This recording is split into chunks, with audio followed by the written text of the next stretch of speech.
Immanuel Kant की नैतिकता पर आधारित ये किताब गहराई से मानव नैतिकता, तर्क और सामाजिक व्यवस्था को समझने का प्रयास करती है।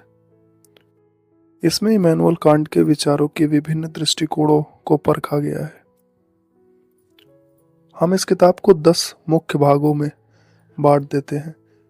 इन 10 मेन पॉइंट्स को आपको समझना होगा और इन पॉइंट्स के क्लियर होते होते आप ये किताब, जो कि इमैनुअल कांट की द एथिक्स नाम से है, इसके बारे में सब कुछ जान जाएंगे। नंबर 1 पॉइंट, नैतिकता और तर्क का आधार, moral reasons and its foundation. Kant का दर्शन ये मानता है कि आधार शुद्ध तर्क, प्योर रीजन है।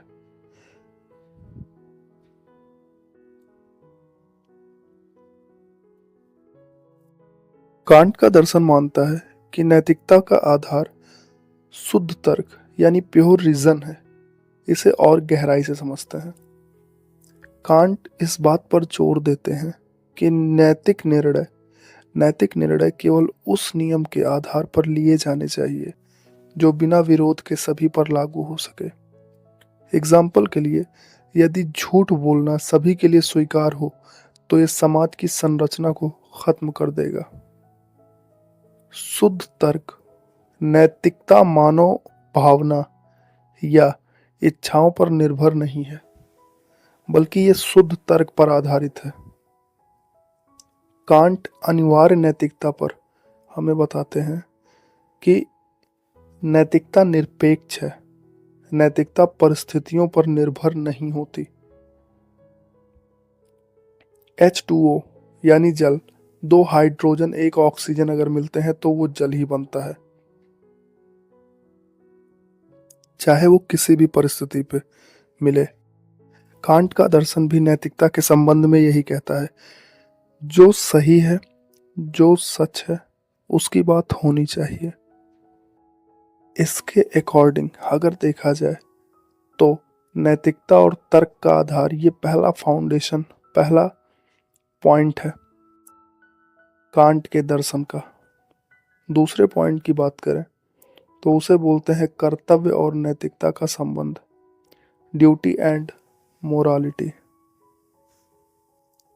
कांट के अनुसार नैतिकता का आधार कर्तव्य है, ना कि परिणाम। इसका अर्थ है कि यदि हम अच्छे कार्य करते हैं तो उनका परिणाम हमारे अनुकूल हो या ना हो, इससे कोई फर्क नहीं पड़ता। हमें अच्छे कार्य करने ही होंगे। अगर हम समाज में रहते हैं और समाज की नैतिकता में चोरी करना गलत है, तो फिर हमारी परिस्थिति कितनी भी खराब हो, चाहे हम भूख से क्यों ना मर रहे हों, उस कंडीशन पर भी हमें नैतिकता को फॉलो करना होगा, यानी चोरी करने से बचना होगा।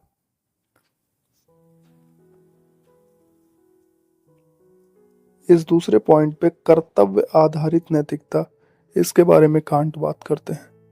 इस पॉइंट में कांट कहते हैं, कोई कार्य नैतिक तभी होता है जब वो कर्तव्य के लिए किया गया हो। प्रेरणा के महत्व पर इस पॉइंट पर बात करते हैं कांट। कांट कहते हैं, यदि किसी कार्य के पीछे स्वार्थ हो तो वो नैतिक नहीं माना जा सकता। एग्जाम्पल, यदि कोई व्यक्ति दूसरों की मदद केवल प्रसिद्धि पाने के लिए करता है तो ये नैतिक नहीं है। कांट के अगले पॉइंट की बात करें तो ये स्वायत्तता और स्वतंत्रता, ऑटोनॉमी एंड फ्रीडम पर डिस्कशन है।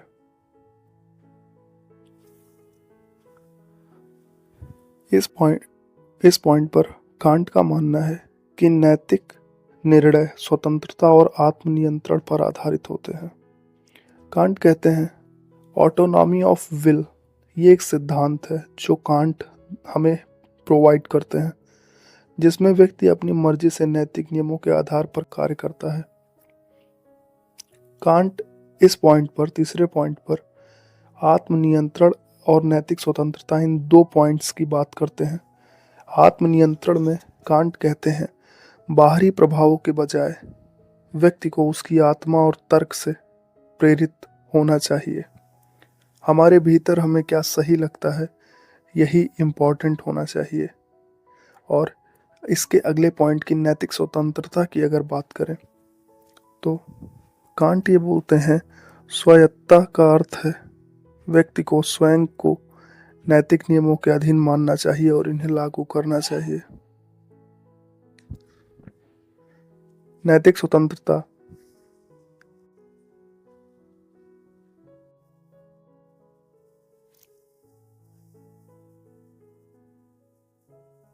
अगर हम चौथे पॉइंट की बात करें तो ये सार्वभौमिक नैतिक नियम है। कांट के दर्शन का मुख्य स्तंभ इसे ही कहा गया है। इसमें कहा गया है कि नैतिक नियम सार्वभौमिक होनी चाहिए। सार्वभौमिकता का अर्थ है हमें ऐसे कार्य करने चाहिए जिन्हें हम चाहते हैं कि हर कोई उसी स्थिति में उसे करे। इसमें एक पॉइंट है जिसे बोलते हैं परीक्षण का नियम। यदि कोई नियम समाज पर सभी पर लागू नहीं हो सकता तो वो नैतिक नहीं हो सकता। उदाहरण, चोरी को अगर हर कोई सही मान ले तो समाज में अराजकता फैल जाएगी। कांट पांचवें पॉइंट में रिस्पेक्ट फॉर पर्सन की बात करते हैं। ये पॉइंट है व्यक्तित्व का सम्मान। इसमें कांट कहते हैं कि ह्यूमन डिग्निटी एक ऐसा विचार है जो हर इंसान एक उद्देश्य के लिए होता है। इसमें कांट का कहना है, अगर हम आसान भाषा में समझें तो ह्यूमन डिग्निटी विचार कांट ने प्रस्तुत किया और इमैनुअल कांट ने कहा कि हर इंसान एक उद्देश्य इंड है, ना कि साधन यानी मीन्स। इसमें दो सब पॉइंट की बात करते हुए कांट कहते हैं मानव गरिमा। इस पॉइंट में कांट कहते हैं हर व्यक्ति का सम्मान करना आवश्यक है।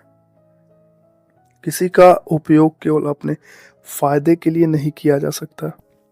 और दूसरे पॉइंट पे बात करते हैं व्यक्तित्व के सम्मान में इमैनुअल कांट समानता की बात करते हैं।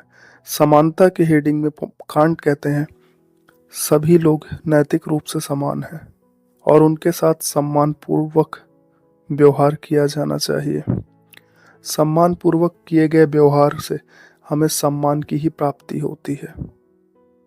हम जो दूसरों के लिए बोते हैं वो हम अपने लिए काटते हैं, यानी हमारे लिए जो हम काटना चाहते हैं उसे हमें दूसरों के लिए बोना होगा। अगर हम किसी को सम्मान देते हैं तो दरअसल हम खुद को सम्मान देते हैं। अगर हम किसी को इज्जत करते हैं तो दरअसल उसका सिद्धांत हमें अपने लिए ही इज्जत करने पर बाध्य करता है। ऐसा हो ही नहीं सकता कि हम दूसरों के लिए अच्छी चीज़ें करें और उसका परिणाम हमें बुरा मिले। ऐसा संभव ही नहीं है। ये लॉ ऑफ नेचर के अगेंस्ट होता है। पश्चिमी जगत में इमैनुअल कांट का सिद्धांत बहुत ही गहरा है। इसमें छठे पॉइंट पर इमैनुअल कांट कहते हैं शांति और नैतिकता, परपेचुअल पीस एंड मोरालिटी। इस पॉइंट पर कांट कहते हैं कि परपेचुअल पीस का विचार विश्व शांति पर केंद्रित है।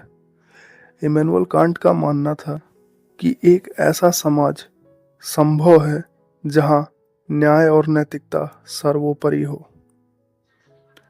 इसमें दो पॉइंट हैं, परपेचुअल पीस एंड मोरालिटी यानी छठे पॉइंट में। पहला नैतिक शांति और दूसरा वैश्विक समाज। नैतिक शांति में इमैनुअल कांट कहते हैं कि समाज में नैतिकता को प्राथमिकता दी जानी चाहिए। और वैश्विक समाज में इमैनुअल कांट वैश्विक समाज का विचार देते हैं जिसमें सभी देशों के बीच शांति और सहयोग हो।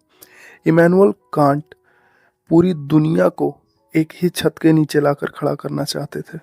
इमैनुअल कांट का मानना था कि समाज कभी भी ईस्ट वेस्ट नॉर्थ साउथ का नहीं होना चाहिए। वेस्टर्न फिलॉसफी या इंडियन फिलॉसफी बोल के कुछ नहीं होनी चाहिए। इमैनुअल कांट का मानना था कि सभी देशों के बीच शांति और सहयोग स्थापित हो जाना चाहिए और सभी देश एक ही छत के नीचे आने चाहिए। यह बहुत ही व्यापक विचार था। ऐसा विचार सदियों में कोई एक क्रांतिकारी या सदियों में कोई एक फिलॉसफर सोच पाता है। कांट के दर्शन में 7वां पॉइंट है कानून और नैतिकता, लॉ एंड मोरालिटी।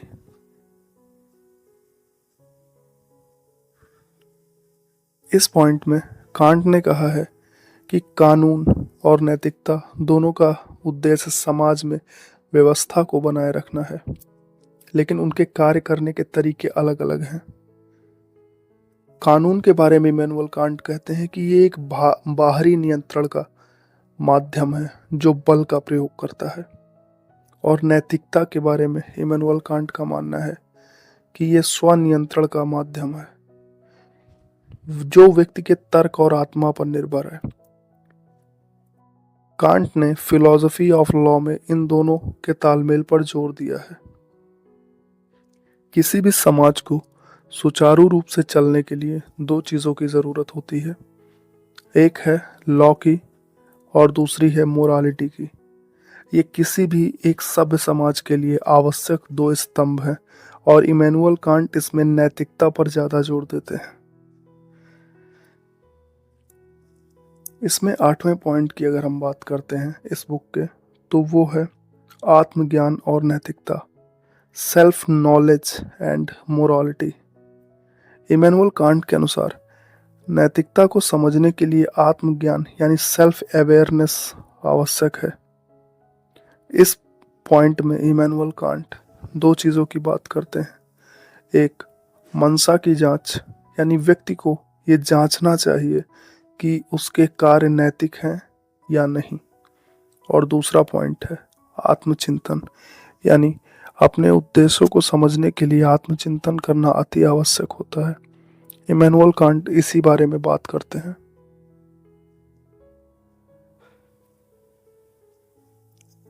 अपने 9वें पॉइंट में इमैनुअल कांट आइडियल सोसाइटी की बात करते हैं, यानी आदर्श समाज।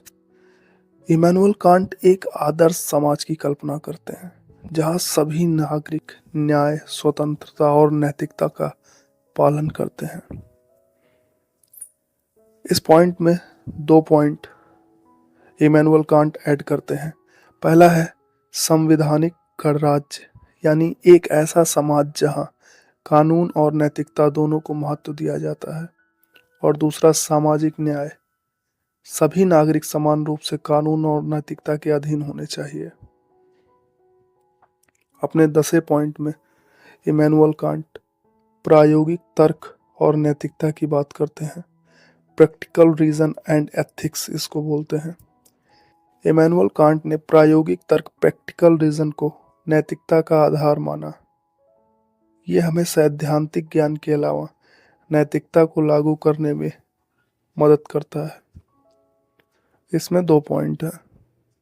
पहली है व्यवहारिक नागरिकता, व्यवहारिक नैतिकता। इसमें तर्क हमें बताता है कि हमें कैसे कार्य करने चाहिए, और दूसरा पॉइंट है नैतिकता का अनुप्रयोग। इसमें नैतिकता केवल विचार या विषय नहीं, बल्कि इसे व्यवहार में लागू करना भी जरूरी है।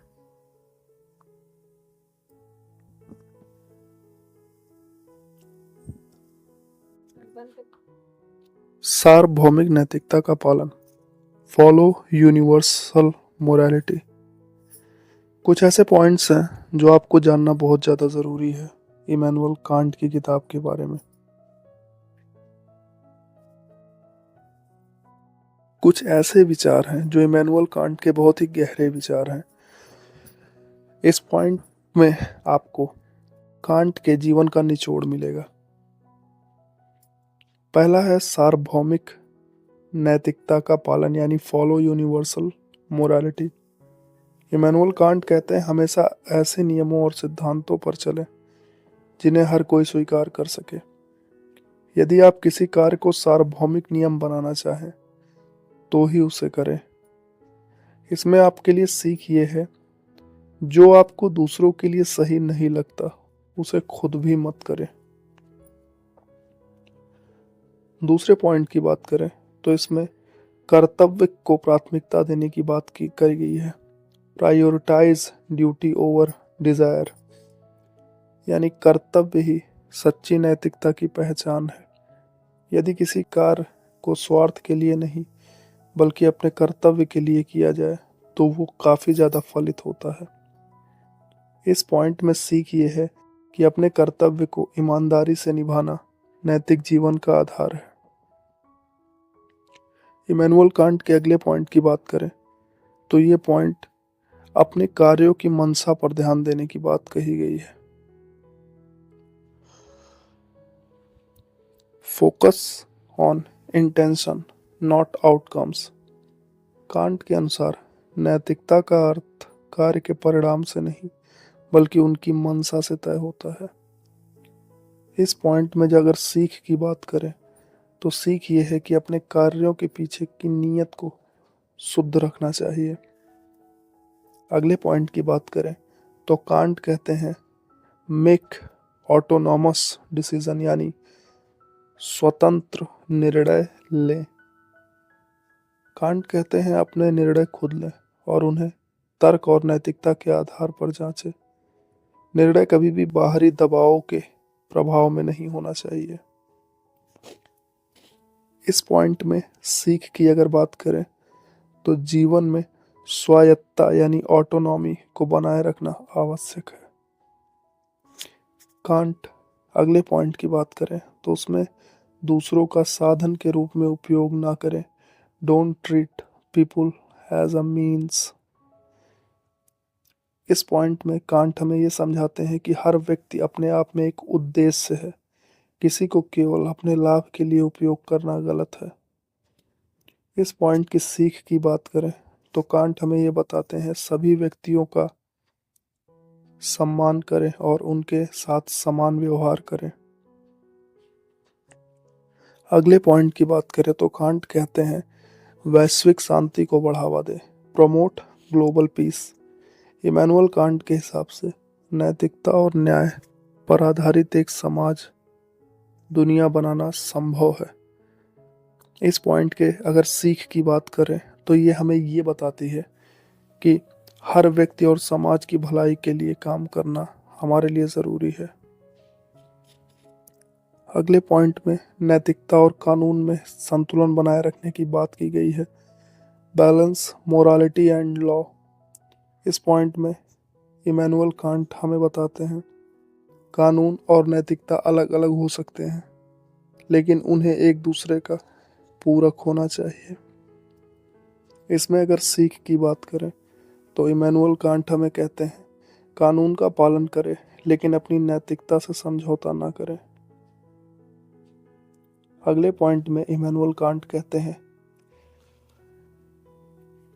अपने जीवन में आत्मज्ञान लाएं, कैलकुलेटिव सेल्फ अवेयरनेस। इसमें नैतिकता का आधार आत्मचिंतन है। खुद को समझे और अपने उद्देश्यों का विश्लेषण करें। इसमें सीख की बात करें तो अपने विचारों और कार्यों के मूल्यांकन को करना एक नैतिक जीवन का हिस्सा है। इमैनुअल कांट हमें ये बताना चाहते हैं नैतिकता को व्यवहार में लागू करें, अप्लाई मोरालिटी इन एक्शन। नैतिकता सिर्फ विचार नहीं है, इसे व्यवहार में लाना ज़रूरी है। इमैनुअल कांट हमें इस पॉइंट में ये बताना चाह रहे हैं। इस पॉइंट के सीख की अगर बात करें तो कांट कहते हैं केवल नैतिकता की बात करने से कुछ नहीं होगा, हमें उसे अपने कर्मों में उतारना होगा। अगले पॉइंट की बात करें तो इमैनुअल कांट हर व्यक्ति की गरिमा को पहचानने की बात करते हैं, recognize human dignity. Immanuel Kant कहते हैं हर इंसान की गरिमा समान है, इसे बनाए रखने के लिए दूसरों का सम्मान करें। इस पॉइंट में अगर सीख की बात करें तो कांट कहते हैं कि हर व्यक्ति को बराबरी का दर्जा दें और उनके अधिकारों की रक्षा करें। कुछ चीज़ें और है जो हमें समझना चाहिए। इमैनुअल कांट नैतिकता का स्वतंत्र स्रोत, मोरालिटी एज इंडिपेंडेंट सोर्स, इस पर चर्चा करते हैं। इसमें कांट का कहना है नैतिकता किसी धर्म, समाज या परंपरा पर निर्भर नहीं है, यह पूरी तरह से मानव तर्क और आत्म जागरूकता पर आधारित है। इसमें विशेषता पर बात करते हुए कांट कहते हैं कि तर्क नैतिकता का आधार है, ना कि बाहरी प्रभाव। अगले पॉइंट में प्राकृतिक इच्छाओं से परे उठना, राइजिंग अबव नेचुरल डिजायर। इसमें कांट कहते हैं कि मानव का असली उद्देश्य प्राकृतिक इच्छाओं जैसे खुशी या आराम से ऊपर उठकर नैतिकता के अनुसार कार्य करना है। इसमें सीख की अगर बात करें, लर्निंग की, तो इमैनुअल कांट हमें ये बताते हैं लर्निंग में, सीख में, कि अपनी इच्छाओं को नियंत्रण कर नैतिक उद्देश्यों को प्राथमिकता देना बहुत जरूरी होता है। अगले पॉइंट की बात करें तो मूल्य और कीमत में अंतर, इस पर बात करते हैं इमैनुअल कांट। इसमें कांट कहते हैं कि हर चीज की कीमत हो सकती है, लेकिन केवल मनुष्यों का मूल्य है, यानी वैल्यू है। यह मूल्य मानव गरिमा और तर्क संगतता से आता है। इमैनुअल कांट का इसमें कहना है कि किसी व्यक्ति को वस्तु की तरह ना देखें, क्योंकि इंसान का मूल्य होता है और वस्तु की कीमत होती है। नैतिकता और स्वायत्तता का संबंध, मोरालिटी एंड ऑटोनॉमी कनेक्शन। इस पॉइंट में इमैनुअल कांट कहते हैं कि नैतिकता तभी संभव है जब व्यक्ति स्वतंत्र रूप से सोच सके और कार्य कर सके। इस पॉइंट में कांट नैतिकता को बाहरी दबाव से नहीं बल्कि आंतरिक प्रेरणा से संचालित होना चाहिए, इस पर बात करते हैं। स्वाहित और नैतिकता के बीच संघर्ष, conflict between self interest and morality. इस पॉइंट में इमैनुअल कांट कहते हैं कि स्वाहित और नैतिकता अक्सर टकराते हैं। कांट के अनुसार नैतिकता को हमेशा स्वाहित पर प्राथमिकता दी जानी चाहिए।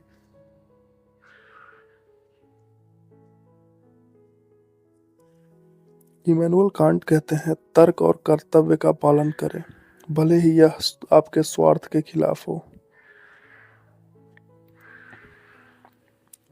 अपने अगले पॉइंट में सार्वभौमिक नैतिकता के आदर्श पर बात करते हुए इमैनुअल कांट कहते हैं नैतिक नियम सार्वभौमिक होने चाहिए। यदि कोई नियम सभी पर लागू नहीं हो सकता तो वो नैतिक नहीं है। हमें अपने कार्यों को सार्वभौमिक मानदंडों पर जांचना और परखना चाहिए। समाज के लिए व्यक्तिगत जिम्मेदारी, इंडिविजुअल रिस्पॉन्सिबिलिटी टुवर्ड्स सोसाइटी। इस पॉइंट में इमैनुअल कांट का मानना है कि प्रत्येक व्यक्ति का एक कर्तव्य है कि वो अपने नैतिक आचरण से समाज को बेहतर और बेहतर बनाए। समाज बेहतर हमारे आचरणों से ही बन सकता है। और इस पॉइंट की अगर सीख की बात करें तो कांट हमें ये कहते हैं कि नैतिकता केवल व्यक्तिगत नहीं बल्कि सामूहिक जिम्मेदारी होती है। अगर हम अगले पॉइंट की बात करें तो मूल्य और साधनों का सम्मान की बात इमैनुअल कांट कहते हैं respect for value and means. इस पॉइंट में इमैनुअल कांट हमें कहते हैं किसी को अपने लक्ष्य तक पहुंचने के लिए साधन के उपयोग के रूप में इस्तेमाल नहीं करना चाहिए। इस पॉइंट में भी इमैनुअल कांट हमसे वही कह रहे हैं कि हर व्यक्ति का अपना एक वैल्यू होता है और हमें उसके वैल्यू के साथ छेड़छाड़ नहीं करनी चाहिए। अगले पॉइंट की बात करें तो ये बहुत ही महत्वपूर्ण पॉइंट है, इसे आपको हमेशा अपने दिमाग में नोट रखना चाहिए। ये पॉइंट है आंतरिक न्यायालय, यानी इनर कोर्ट ऑफ कॉन्शियसनेस। इसमें इमैनुअल कांट कहते हैं कि हर व्यक्ति के भीतर एक नैतिक न्यायालय होता है जो हमें सही और गलत का एहसास दिलाता है। इस पॉइंट में इमैनुअल कांट हमसे कहना चाहते हैं कि अपने अंदर की आवाज़ को सुने और उसका पालन करें। अगले पॉइंट में नैतिकता में समय के महत्व पर, importance of timelines in morality, इस पर बात करते हुए इमैनुअल कांट का तर्क ये है कि नैतिकता समय पर आधारित नहीं है, ये हमेशा लागू रहती है चाहे परिस्थितियां कुछ भी हो। इसमें अगर हम सीख की बात करें तो नैतिकता कालातीत है, इसे हर परिस्थिति में लागू करें। इमैनुअल कांट इस पर बात करते हैं। अपने अगले पॉइंट की बात करें तो इमैनुअल कांट कहते हैं कि सौंदर्य और नैतिकता के संबंध पर बातचीत करते हैं। इमैनुअल कांट का कहना है कि रिलेशन बिटवीन एसिस्थेस एंड एथिक्स, इस पर इमैनुअल कांट कहते हैं कि सौंदर्य और नैतिकता का गहरा संबंध होता है। सौंदर्य और नैतिकता, इमैनुअल कांट कह रहे हैं कि सौंदर्य और नैतिकता का गहरा संबंध है। सुंदरता नैतिकता की झलक देती है। इसमें इमैनुअल कांट कहते हैं कि सुंदरता को नैतिक दृष्टिकोण से भी देखने का कोशिश करें। अगले पॉइंट में इमैनुअल कांट कहते हैं कि प्रेरणा का परीक्षण, इस पर बात करते हैं। Testing intentions. इमैनुअल कांट कहते हैं कोई भी कार्य करने से पहले ये जांच करे कि उसकी प्रेरणा नैतिक है या स्वार्थपूर्ण है। इस पॉइंट में अपने इनर, जो अंदर की प्रेरणा होती है, उसके साथ हमें ईमानदार होना चाहिए। कांट कहते हैं कि हमेशा अपनी प्रेरणा को शुद्ध और ईमानदार रखें। अगले पॉइंट में मानवता के प्रति दया, कंपेशेशन टुवर्ड्स ह्यूमैनिटी। इस पॉइंट में कांट ने दया और नैतिकता को एक आवश्यक हिस्सा माना है। इस पॉइंट के सीख की अगर बात करें तो इसमें इमैनुअल कांट कहते हैं कि कमजोरों और गरीबों के, जरूरतमंदों के प्रति हमेशा आपको कृतज्ञ और दयालु रहना है। क्योंकि कृतज्ञ इसलिए रहना है क्योंकि ईश्वर ने आपको मौका दिया है ऐसे लोगों की मदद करने का, और दयालु इसलिए रहना है क्योंकि आप उनके लिए एक दीपक की तरह हो कि आप उनके जीवन में उजाला भर सकते हो। अगले पॉइंट की बात करें तो इस पॉइंट में सह अस्तित्व का आदर्श, यानी आइडियल ऑफ कॉक्सिस्टेंस, यानी सह अस्तित्व का आदर्श, इस पर बात होती है। इमैनुअल कांट इस पॉइंट में इमैनुअल कांट हमसे कहते हैं कि समाज तभी विकसित हो सकता है जब सभी लोग एक दूसरे के साथ नैतिकता और सम्मान से पेश आए। इसमें अगर हम सीख की बात करें तो इमैनुअल कांट सह अस्तित्व में विश्वास रखने और दूसरों के अधिकारों के सम्मान करने पर बात करते हैं। स्वतंत्रता और न्याय, फ्रीडम एंड जस्टिस, इस पर बात करते हुए इमैनुअल कांट का मानना था कि नैतिकता स्वतंत्रता और न्याय के बिना अधूरी है। इस पॉइंट में अगर सीख की बात करें तो नैतिकता को न्याय और स्वतंत्रता के साथ संतुलित करने पर इमैनुअल कांट का जोर है। अगले पॉइंट की बात करें तो कर्तव्य के प्रति दृढ़ता, कमिटमेंट टू ड्यूटी, इस पर बात करते हुए इमैनुअल कांट कहते हैं कि नैतिक व्यक्ति अपने कर्तव्यों को हर हाल में निभाता है, चाहे परिस्थितियां कैसी भी क्यों ना हो। इस पॉइंट में इमैनुअल कांट हमें बताते हैं कि परिस्थितियां कुछ भी हो, चाहे जैसी भी हो, हमें अपने कर्तव्य का पालन करना चाहिए।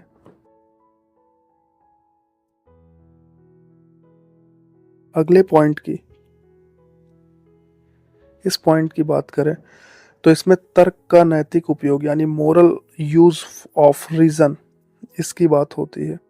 इसमें इमैनुअल कांट का मानना है कि तर्क का उद्देश्य केवल सैद्धांतिक ज्ञान नहीं बल्कि नैतिक जीवन जीने का आधार बनाना है।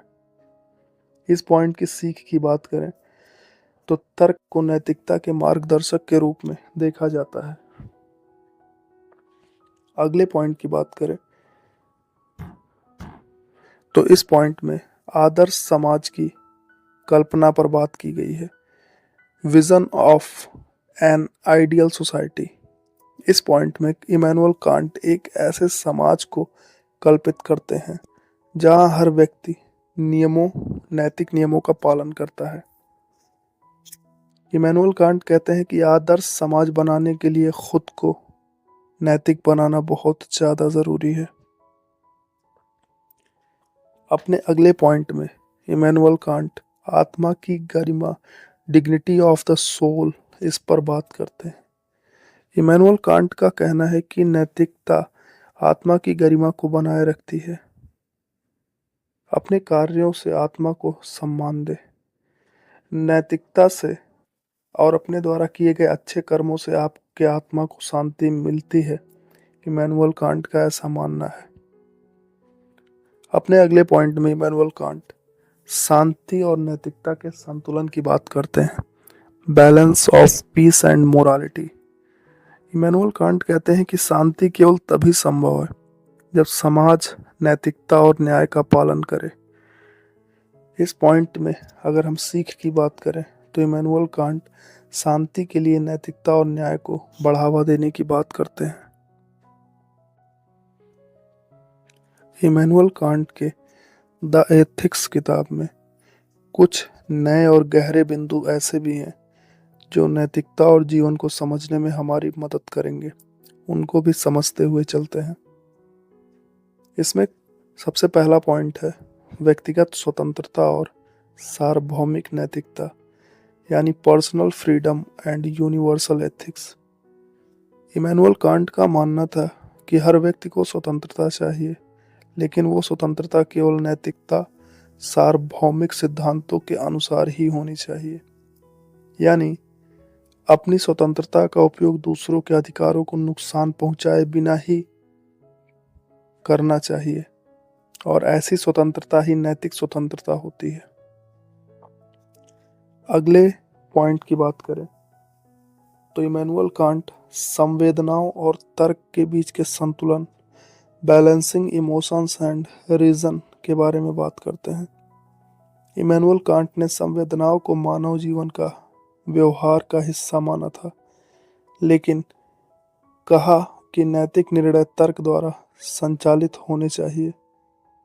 भावनाओं पर तर्क का नियंत्रण बनाए रखने पर इमैनुअल कांट का बहुत ज़्यादा जोर था, क्योंकि इमैनुअल कांट का ये मानना था कि भावनाएं इंसान को भ्रमित करती हैं, लेकिन जो तर्क होता है, तर्क हमेशा आईने की तरह साफ हमारी परिस्थिति हमें बता देता है। इसलिए इमैनुअल कांट तर्क को भावनाओं से ऊपर रखते थे और तर्क पर ज़्यादा जोर होता था इमैनुअल कांट का।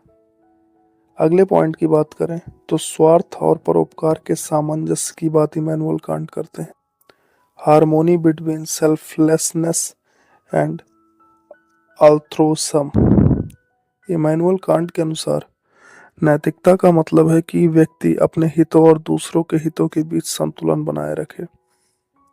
इस पॉइंट में इमैनुअल कांट कहते हैं अपने कार्य ऐसे करें जो आपके साथ साथ समाज के लिए भी फायदेमंद हो। अपने अगले पॉइंट की बात करें तो उसमें इमैनुअल कांट ईश्वर और नैतिकता के संबंध की बात करते हैं। Relation between God and morality की बात करते हैं। इमैनुअल कांट तर्क देते हैं कि नैतिकता का पालन करने के लिए ईश्वर में विश्वास आवश्यक नहीं है, लेकिन ये नैतिकता को मजबूती प्रदान कर सकता है। नैतिकता धर्म से स्वतंत्र हो सकती है, लेकिन इसे आध्यात्मिक आधार से सहारा मिल सकता है। नैतिकता और खुशी के बीच संबंध, connection between morality and happiness. Emmanuel Kant कहते हैं कि सच्ची खुशी नैतिकता के रास्ते पर चलने से मिलती है, ना कि भौतिक सुखों से।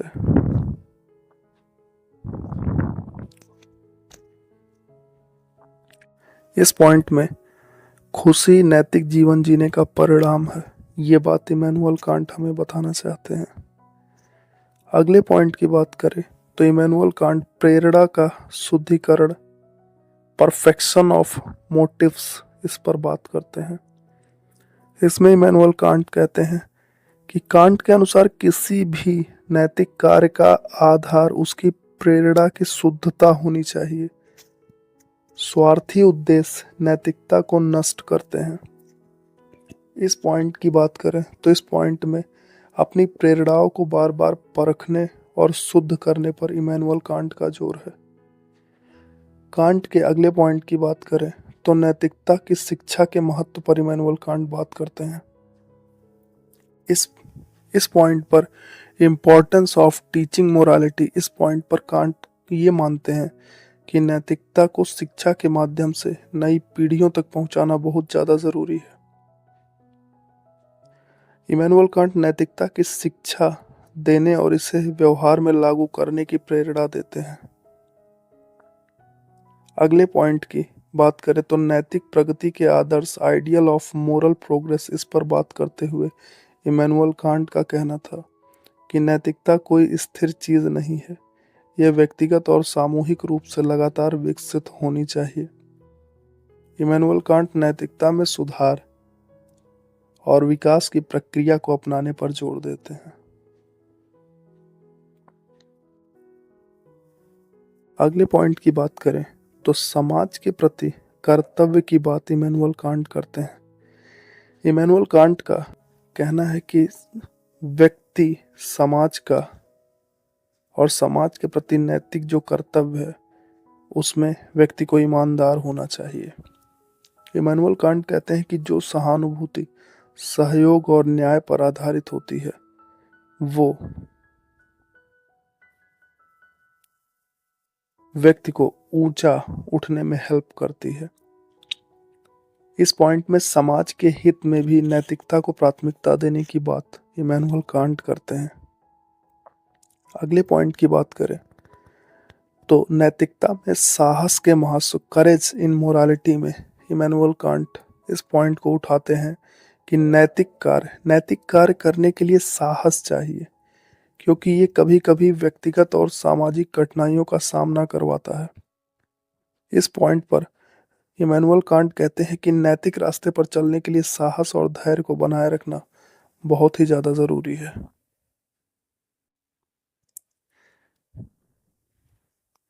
इसी में आगे बढ़ते हुए इमैनुअल कांट कर्तव्य और भावनाओं के संघर्ष पर चर्चा करते हैं।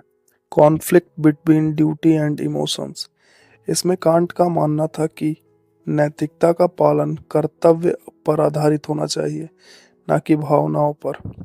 सही काम करने के लिए भावनाओं को नियंत्रण करना आवश्यक है।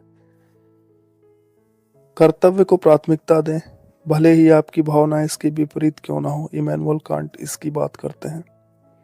अगले पॉइंट में इमैनुअल कांट कहते हैं कि नैतिकता का बिना शर्त सिद्धांत यानी unconditional principle of morality, unconditional principle of morality यानी नैतिकता का बिना शर्त सिद्धांत, इसमें इमैनुअल कांट के अनुसार नैतिकता बिना शर्त की होती है। इसे परिस्थितियों या परिणामों पर निर्भर नहीं होना चाहिए। इमैनुअल कांट कहते हैं सही कार्य वही है जो बिना किसी स्वार्थ या स्थिति के दबाव में किया जाए। अपने अगले पॉइंट की बात करते हुए इमैनुअल कांट कहते हैं मानवता साधन नहीं उद्देश्य है। Humanity is not an end not an means. हर व्यक्ति को अपने आप में एक उद्देश्य समझा जाना चाहिए, ना कि केवल अपने स्वार्थ के लिए साधन के रूप में इस्तेमाल किया जाए। इस पॉइंट की सीख ये है कि इमैनुअल कांट कहते हैं कि दूसरों को केवल अपने लाभ के लिए उपयोग ना करें, उनके अधिकारों की गरिमा और सम्मान करें। अगले पॉइंट की बात करें तो व्यक्ति का नैतिक आत्मनिर्णय, moral self determination of individuals. इसमें कांट के अनुसार हर व्यक्ति को अपनी नैतिक दिशा खुद तय करनी चाहिए। दूसरों के नियमों या विचारों से प्रेरित होना सही नहीं है। इस पॉइंट की सीख की अगर बात करें तो आप अपने नैतिक फैसले स्वयं करें और उनकी जिम्मेदारी खुद लें, इसकी बात इमैनुअल कांट करना चाहते हैं। अगले पॉइंट की बात करें तो मोरल ऑर्डर ऑफ पीस यानी शांति के लिए नैतिक व्यवस्था, इस पॉइंट को इमैनुअल कांट उठाते हैं। इस पॉइंट में इमैनुअल कांट मानते थे कि वैश्विक शांति तभी संभव है जब सभी समाज नैतिकता के सार्वभौमिक सिद्धांतों को अपनाए। इस पॉइंट की सीख की अगर बात करें तो व्यक्तिगत और सामूहिक नैतिकता से दुनिया में शांति और संतुलन को स्थापित करने की बात इमैनुअल कांट करते हैं।